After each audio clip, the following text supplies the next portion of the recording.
Get right in here. You have ambitious plans for growth, supply growth, 18% increase in 2022. Now, you joined Airbnb from Hotel Tonight with the acquisition. So what I'm wondering is what more can you do with hotels? How can you make the Airbnb platform more attractive to hotels? Sure. So let me talk first about supply growth. So we have three priorities at Airbnb. The first of them is making hosting mainstream. Traveling on Airbnb has become very popular, obviously more of a mainstream activity, and we want to make sure that hosting as well is a mainstream activity. Mm-hmm. We have 4.5 million hosts at the moment, and as you mentioned, that continues to grow. So in 2022, we added 900,000 listings to Airbnb, and this 18% growth that you mentioned, Linda, that's been continuing for several quarters in a row. So we're continuing to see our hosting community growing.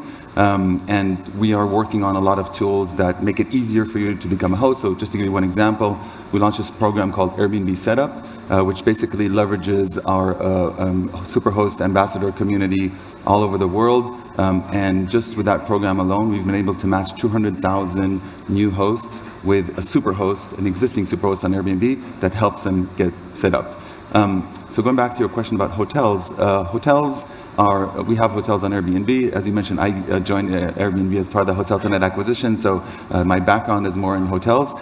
We still manage Hotel Tonight as a separate business. It's a brand that travelers all over the world love if you're looking for a great deal on a last-minute hotel stay. And we continue to work on improving tools to make it easier as well for hotels to be on Airbnb. Hotels really help us fill in supply gaps. Yeah. There are markets where we don't have as much supply. Either there aren't any hotels or there's regulation in place. Mm-hmm. So hotels really fill those network gaps for us, and they continue to have a place on Airbnb. Okay. So Airbnb, as you said, saw its most profitable quarter in Q4 2022, and you've said you anticipate more of the same in 2023. But analyst Jake Fuller recently said that to get 5 million new properties through 2026 to hit the current forecast, and the current forecast is 104 billion in bookings. How are you going to get there? How big a challenge is that going to be? So definitely, as I mentioned, a big part of my role is helping grow our host community, help retain our hosts, and we work tirelessly to make sure that it's easier for you to host and to improve our tools. And you might have heard Brian talk about the blueprint. So the blueprint is basically, we've mapped the whole journey, every step of the way, of both on the host side and on the guest side. And basically, we try to solve every pain point along the way for it to make it easier for you to become a host and to make it easier for you to continue to host. Hosts on Airbnb have earned $180 billion over time, which is just incredible. If you just look at Europe, the average earnings we had in 2022 is 4,000 euros. That's the equivalent, if you look at sort of the median household income, that's the equivalent of 2 months, which is incredible. So again, we want to make sure it's continuously easier to host, bring on new hosts to the platform, improve the tools that we are providing for them. We just announced in May our summer release, and that included 50 upgrades for hosts and guests. So again, we're continuing to solve these pain points one by one, and focus very much on what we call perfecting our core service, continuing to just make it easier for you to become a host and to stay hosting. Because I think you said that you're on the hosting team, and I think the reality is that there are some unhappy hosts out there. You see some of the forums. So what are the two kind of greatest challenge that you think you have to tackle when it comes to hosts? Yeah, so as I mentioned, we look at a lot of feedback from different parts of the community. So, when we look at, we analyze just the blueprint that I mentioned earlier. That is the result of analysis of millions of customer service tickets. So, hosts contact us and they talk to us about their problems. We look a lot at what is being posted on social media. We meet with hosts all over the world. We do host meetups. We have host clubs that we speak to. We have our host advisory board. So basically what we do is we collect all of that feedback, and then based on that, we decide what are the biggest pain points that we need to solve, and that's ultimately what makes it onto our roadmap. Mm-hmm. And so, just to give some examples of the recent release that we had, we've improved pricing tools for hosts. So we make it much easier now for you to see the total price that guests are actually paying.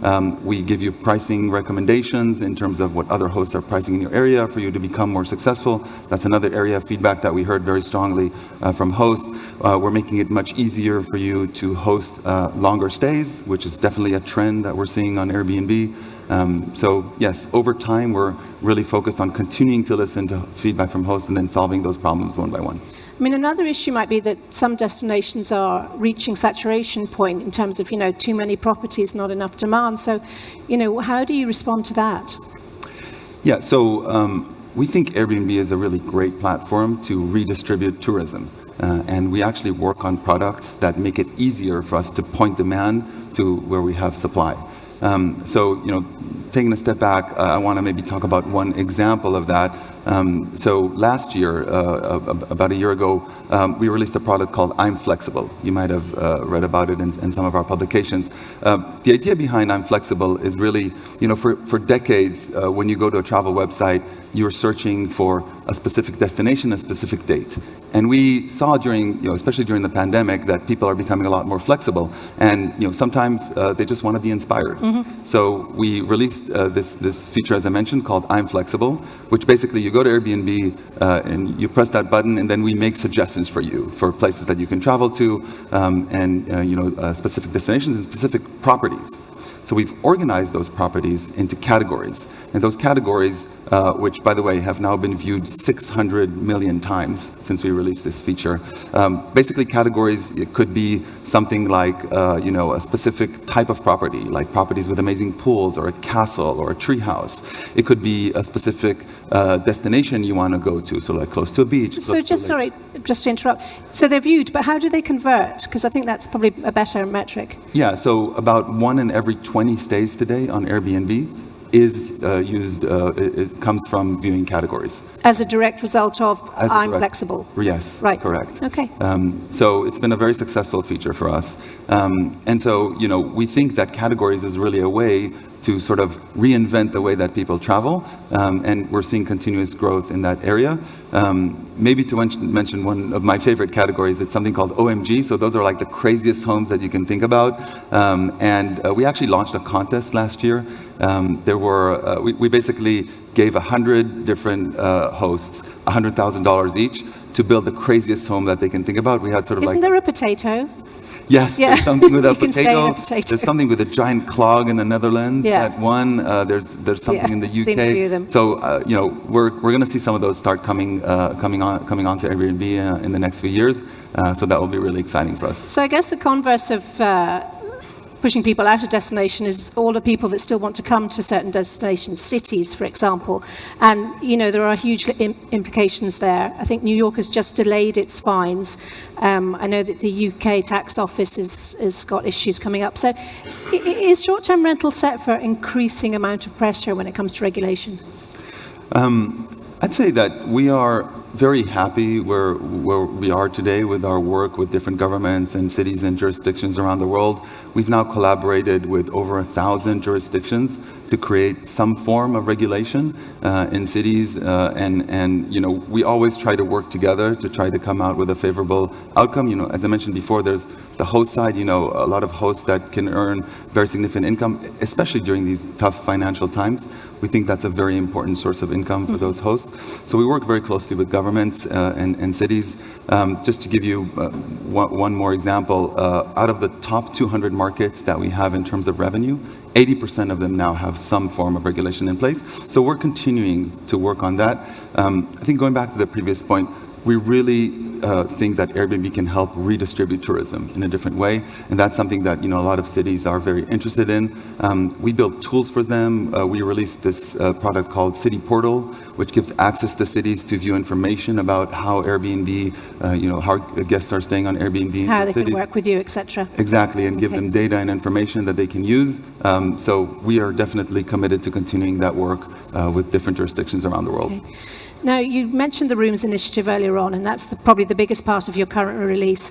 So if I said to you a year from now, how will you kind of measure the success of Rooms? What will you say that, that will make Rooms launch have been a success? That's a great question. I'd say, let me first explain how Rooms fits into our strategy and why we decided to sort of do a new release of Rooms. So this goes actually back to the point about the feedback that we hear from our hosts and our guest community. So one of the things that we heard very, very prominently on social media is that prices on Airbnb have been rising. And we know that, especially again, during these financial times, guests are looking for more affordable options. So Rooms is actually a way for us to provide sort of a much more affordable option for travelers on Airbnb, especially the younger travelers. Just to give you some statistics, the average price of a room globally is $67 a night. So, that's much more affordable than a hotel room, for example. Here in Spain, it's actually as low as $50.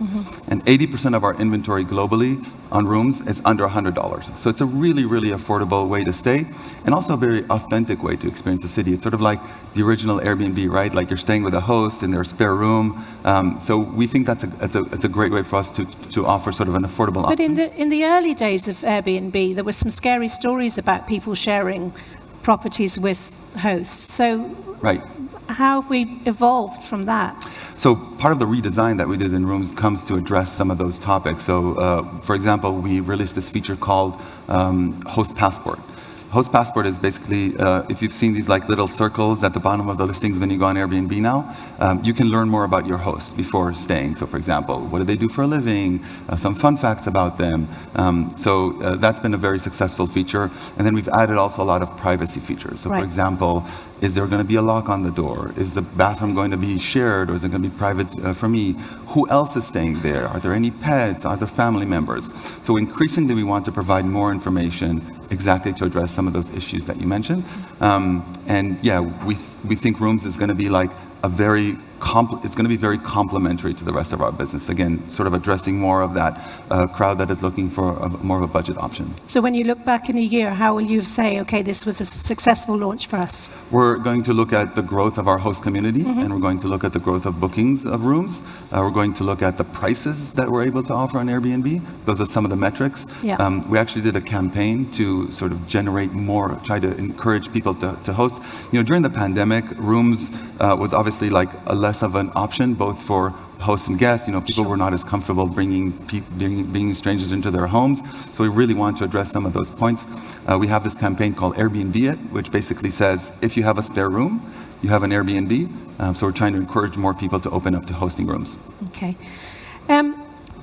So you have these releases in May and November, and you're on record as saying, kind of how proud of the media buzz you generate. But does that mean kind of how significant a proportion of what you do and what you release is actually just really a PR exercise? So let me talk about the releases and why we do them. We have 2 releases a year, summer release, winter release. We just had our summer release in May. And it's really a way for us to organize the work within the company. And it's sort of a forced deadline that we work against. And sort of it almost forces us to innovate and to iterate on everything that we do. So we operate under one roadmap, and as I mentioned earlier, like this roadmap is built very strongly based on feedback from our guests and hosts. So the PR side of it is one aspect, but it's really about organizing everything that we do at the company. And as I mentioned, like. When we sort of look at the roadmap, there are things that are more innovations, like that's the example of the redesign of Rooms, and there are things that are more just like ongoing solving pain iterations. Points. Right. So just since we started working on in this sort of format of launches, we've now made over 340 upgrades and features that we've released as part of this work. Just in the last release, as I mentioned, we had 50 of those, and each and every one of them solves a pain point that we heard from hosts or guests.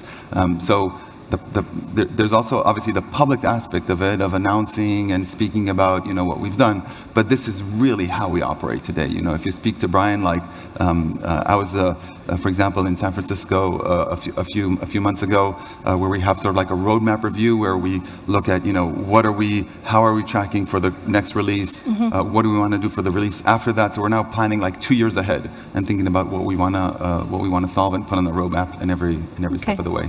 Just staying on marketing for a minute, your marketing spend is creeping up, and you've always leaned more into earned media, but it's gone from 1.2 billion 2021, I think, to 1.5 billion last year, and that's not anything near the big OTAs type marketing spend. But how are you going to keep that earned media side still up there? How are you going to continue to stand out, given that a lot of players in the travel industry are maturing when it comes to social channels, TikTok, etc.?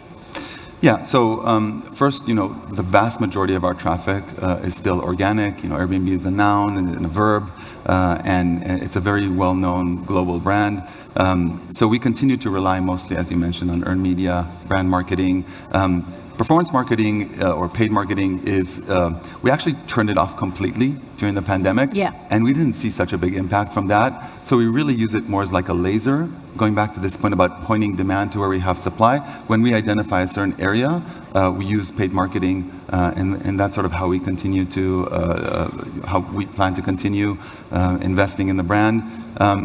To maybe talk a second about earned media, we think social media is a great platform for us to sort of showcase our brand. Give you one recent example that I was involved in. There's this TikTok influencer, I had to actually ask my daughter who that was, named Alex Earl. The Italy story? Right. Yeah. So, she was stranded in Italy with a group of friends. I'm dying to ask you if that was choreographed, though. It was completely not really? choreographed. Okay. I was actually with the team, with our on the ground team going, at it's the gone moment. wrong and we need to step in? Well, they identified the opportunity and said, okay, we need to step in and help. She and her friends had fallen victim to a fake listing. So we were able to find an alternative accommodation for them. Then she posted a story about that, which got something like 635,000 likes. Isn't it? Yeah. So, we think that's a really authentic way for us to speak about our brand. We obviously also do a lot of brand marketing. I mentioned some of the campaigns earlier. As much as we are a very well-known global brand, there are some areas where we're still not as penetrated. So, take an example. Last year we invested a lot in Brazil, we invested a lot in Germany, and those are two of the fastest growing markets that we had in the first quarter of this year. So we sort of plan to take that playbook of, social media, brand marketing, and sort of apply it in different markets around the world. So I do just want to talk about generative AI. We all seem to have to talk about it. But Brian has spoken a lot about it, talk about integrating it into the app, into your interface, but also talk about kind of internal efficiency and employees being 30% more productive. So can you just give us a little bit more detail on that? Yeah, absolutely. So AI is definitely a hot topic at Airbnb. Brian talks about it all the time, also internally. I was actually very fortunate in this offsite that I was mentioning earlier with our leadership team.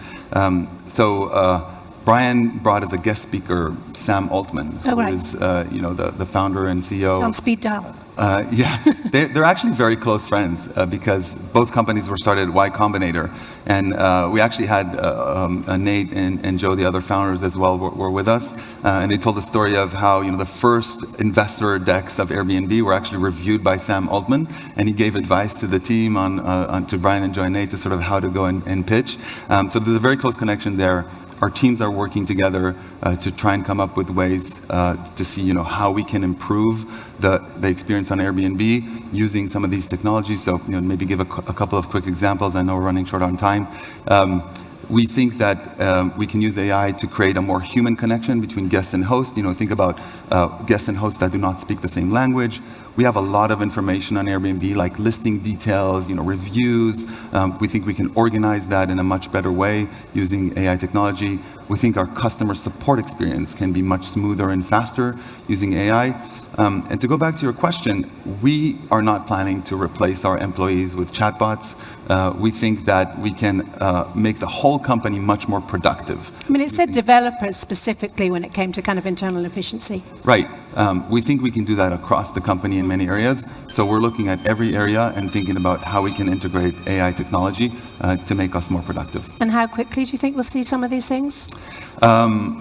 Well, first of all, some of them you don't know, and they're already working in the background.